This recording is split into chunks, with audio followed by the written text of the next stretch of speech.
Hey guys, I'm back and I'm ready to tear this engine apart. Let's get started. The first thing I want to take off is probably the bulkiest part of this engine, which is this entire exhaust system here.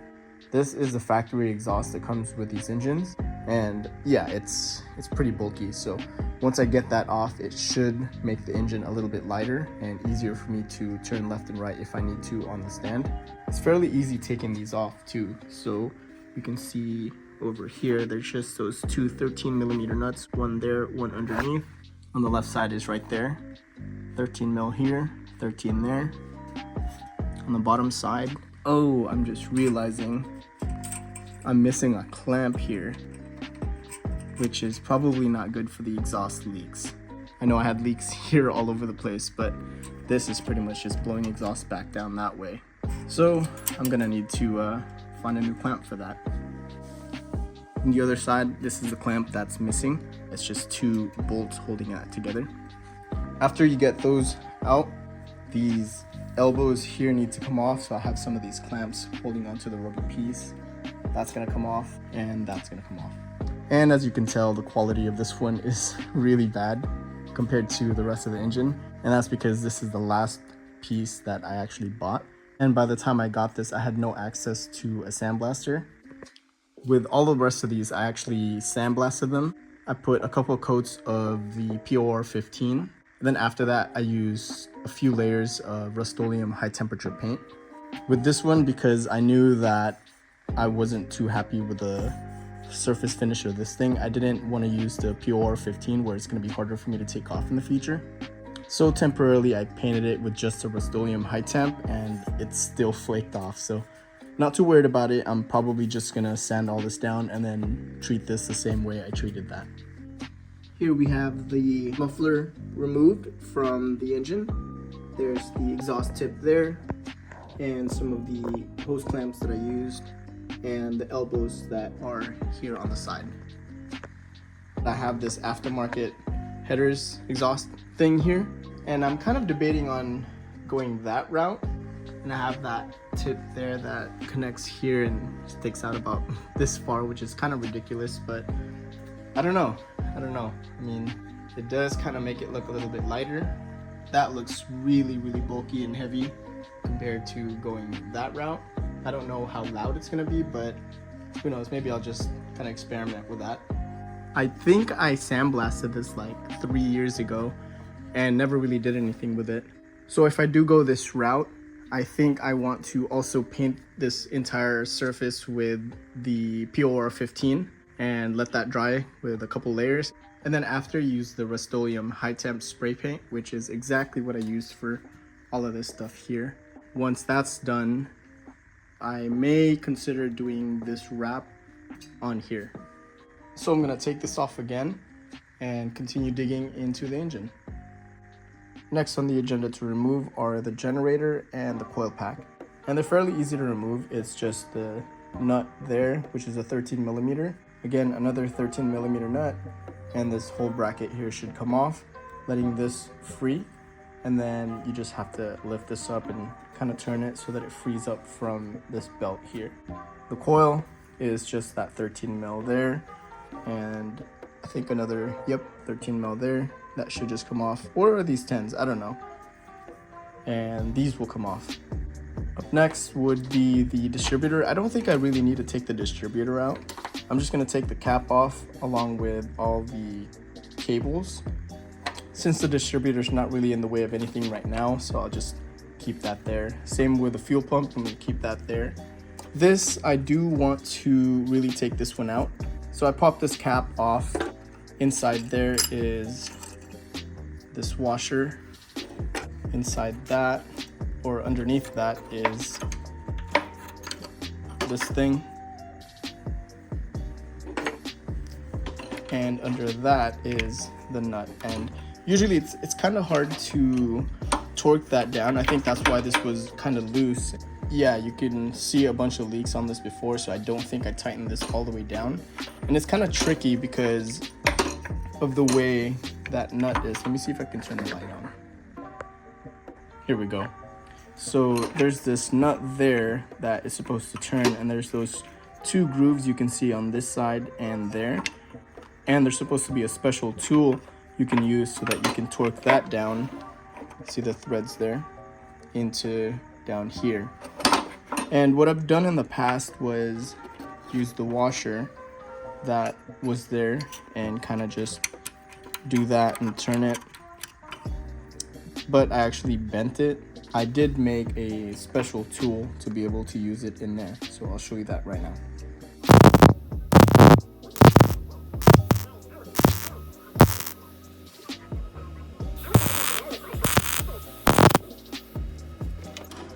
Look at this. I have to say it. Wow.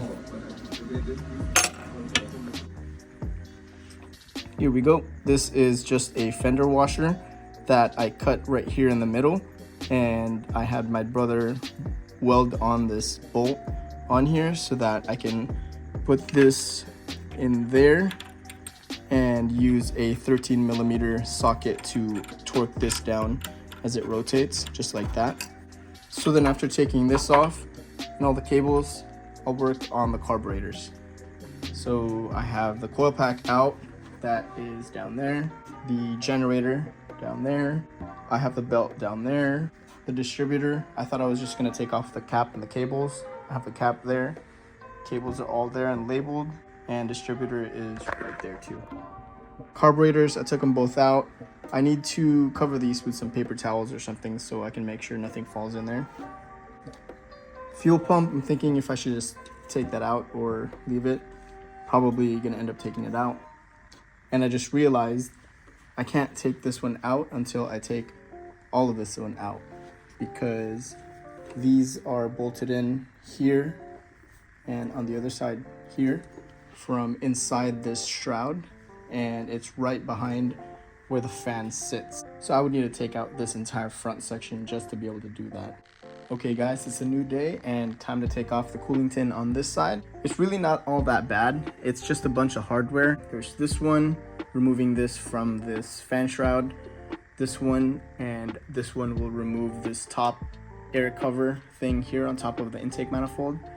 This one and that one will remove this part. This one will remove this tube that I have. Actually, I don't have the tube anymore. It's this one here. We'll remove that one. And these two in the back, we'll remove it separate from the lower tin. Down here at the bottom, there's also a 10mm that will remove it from this heat exchanger. A couple more down here for the heat exchanger as well.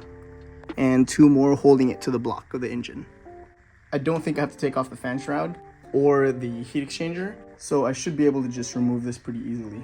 A couple things that I realized need to actually be removed is this thing here, which is the balancer thing for the intake manifolds. So I have that removed here, and on the other side I also have it removed. So I actually just twisted it up, but that kind of prevents that from bending too far back. In order for me to pull off that tin right there, I actually had to bend this just like an inch up. So it's probably best to just remove this. It's really only 1 13mm, and that should just come off. I should have just done that to begin with. Now with the bottom side, I think I actually do have to remove this heat exchanger because I have this already loose, but I can't remove it. So I'm gonna just remove this heat exchanger. It's only those two 13mm right there, and this should just come right off, and that tin right there will come off as well. Okay, heat exchanger is removed, lower tin is removed, and that balancer tube thing is also removed. And this is what we're looking at right now. So even though I have the top and lower tins removed, there's still gonna be a couple more here. There's this one here, and really the only way to remove that is to remove this fan shroud here. So I'm still debating on removing that.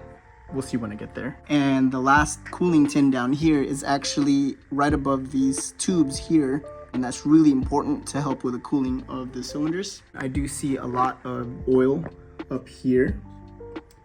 And there was a time when I was working on the oil bath air cleaner that usually sits up here, and there's oil inside of that. And I actually had accidentally spilled some oil right on top. Obviously I cleaned it up here, but because the cooling tins cover this part here, I couldn't clean any of that. You can see all of that gunk that I was not able to clean up, and it's made it look really nasty. All of that My theory is that it came from this section here, and that's where it was leaking. And as it was coming down, it kind of just was getting thrown around in there, and that's what made it look really nasty. Down here at the bottom, it looks terrible.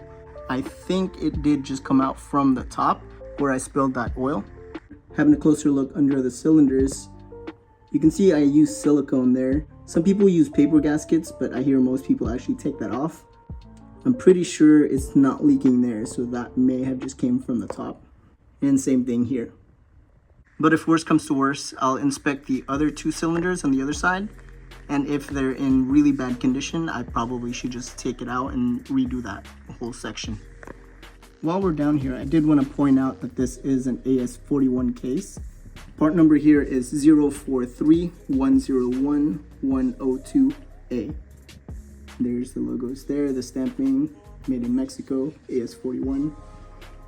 And because this is a universal case, you can see here this is usually where the dipstick is if it was used as a type 1 case. But because this is used as a type 3 case, they had this here available to put this tube here. It doesn't have a Volkswagen stamp here. For type 3s, it's usually a KTUX and then some numbers or something. But because this is a universal case, that was blank there. So anyways, this side is for the most part disassembled. I'm just gonna put some paper towels there to make sure nothing falls in. And I'm gonna get started on the other side for cylinders 3 and 4. Fuel pumps removed, and it is down there now.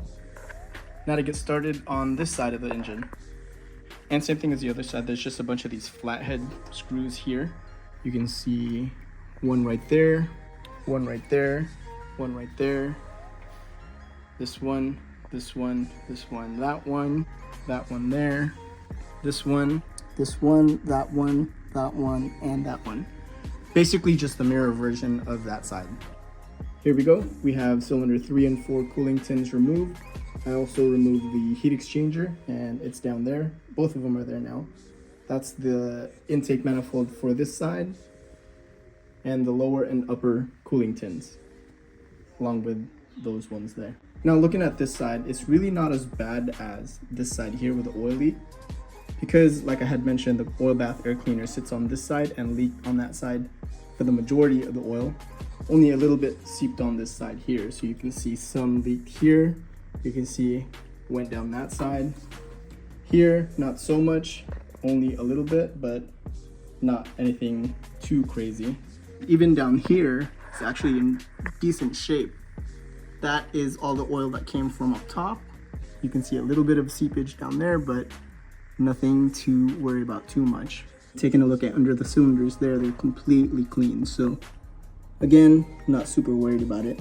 Something weird that I did notice though is this stuff here. This side here also. And I did notice that down here as well. Here was kind of weird. And I do remember a time where I started the engine with the engine lid open. There was a plastic bag in the back, and when I started it, I think it got sucked up actually through here. And I did find bits and pieces of it here and kind of all over the engine. I thought I took the majority of it out, but I guess some of it actually cycled through here and maybe just melted on the cylinder head and the cylinders. The oil cooler actually doesn't look too bad, but I might as well just take these off and lift it up and check the seals down there. You know what, I think I'm gonna do it. I'm gonna remove this fan shroud here. Since I'm already going this deep into this engine teardown, I might as well just take it off just so I can really clean the block. I'm still not gonna remove the cylinder heads and the cylinders. I'll probably end up taking this off like I mentioned, but I'm deciding to just take these off. It's not really that bad at all. There's, I believe, 7 or 8 screws holding this, or bolts I mean. So 1, 2, 3, 4, 5, 6, and the 7th one is right in there. This entire black thing right here should come off, and that will expose the bolts for this fan shroud. Okay, you can see this fan shroud removed here. You can see the gasket that I put on here, and I kind of pinched a little bit of it, but I don't think it's too bad. I don't know, it's just for the air anyway, so not worried about it. I'm gonna put this to the side. And here we go to this actual fan shroud here. This is also pretty easy to remove. There's, I think, 8 bolts going around it. This one here, I already removed this one for the coil pack bracket thing.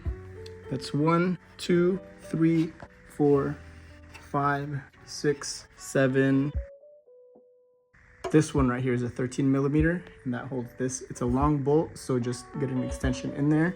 And then of course that, I think it's a 30 mil. I'll use my impact to get that out, and then this should just come out. Also forgot to mention there's 2 dowel pins, this one and this one here.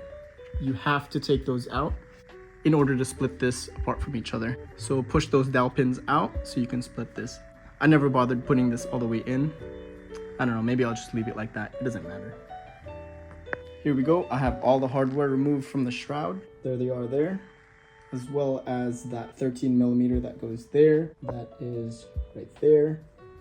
And the 30 millimeter bolt, and it is right there. So with all that removed, this should just come right off. There we go. There we go. And there's the front half of the fan shroud. This is what it looks like with the fan shroud completely open. This one, I refurbished this when I rebuilt this in the beginning. And you can see I sandblasted and repainted everything.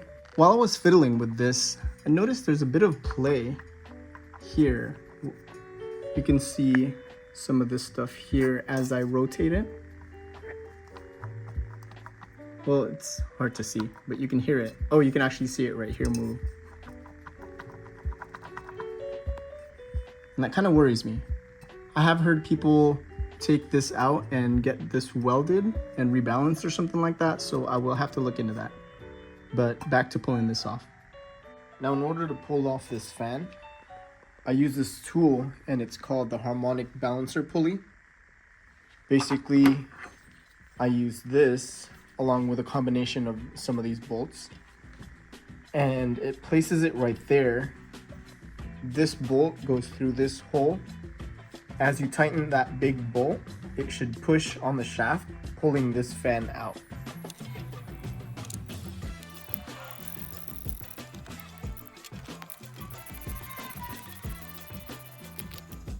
Here we have the fan removed, and here's the inside of the shroud. There is a bit of oil that looks like it's been kind of sloshed around in there for a bit. Not exactly sure where it came from. Maybe from in there. I'll take a look back here once it's completely removed. Now to take the rest of this off is really easy. It's just these 2 here and these 2 here. Here we go. I have the hardware removed from that shroud. I'm gonna lift this off, and these 2 cooling tins there are probably just gonna fall off too. There we go.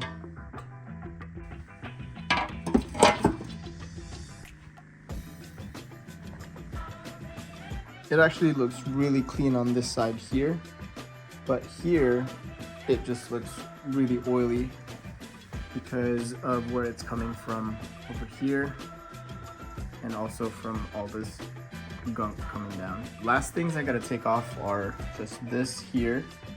I'll probably pull out the oil cooler too, and I might as well remove these brackets here as well. These 4 are off, and this is ready to go. Not too bad. It looks like it still has the break-in oil. Yeah, that's from the first oil change I did, and it was really nasty looking.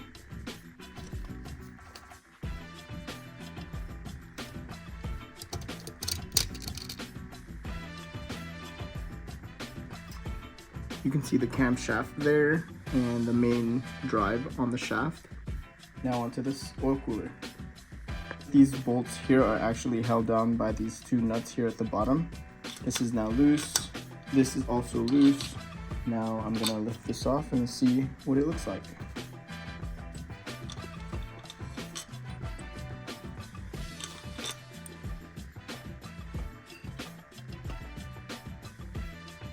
Not bad actually. There's not really any leaks here or there. And this is just the oil that kind of just got spilled over. See how it's just been sitting here? So not too bad. These are actually sealing all right. I'm not sure if I'm gonna have to replace them now that I've reopened them, but these are really only driven probably about 700-800 miles on this engine, so these are fairly new. So I'm probably not gonna replace these. But good to know that this is actually not leaking and it's holding up pretty well. Okay, I have both brackets removed, and this is pretty much as far down this engine disassembly I want to take it to, minus this part right here. I just don't know where I put that plug, so until I can find that plug, this will stay there. Now initially I was thinking I wanted to repaint this block. Originally I used an engine enamel spray paint, which worked really nice, but now it's just looking really dirty. I cleaned up some of the spots right here and it actually looks pretty good, so I don't know if it's going to be absolutely necessary for me to repaint this whole block. I'll just clean up as much as I can and see how it looks. I think it's going to be alright. So I have plenty of future plans for this engine. One, I don't think I'm going to use the original exhaust that I had. I'll probably go that route with this aftermarket headers and the exhaust tip wherever it is, somewhere in this pile of junk. After that, I don't think I'm gonna run the oil bath air cleaner. It was really just kind of a pain to maintain, topping off the oil in there, making sure it's clean. Obviously, it just was an absolute mess. So instead of that, I'll probably just use those individual air filters right on top of the carburetors. And I think I will just go ahead and switch out these push rod tubes.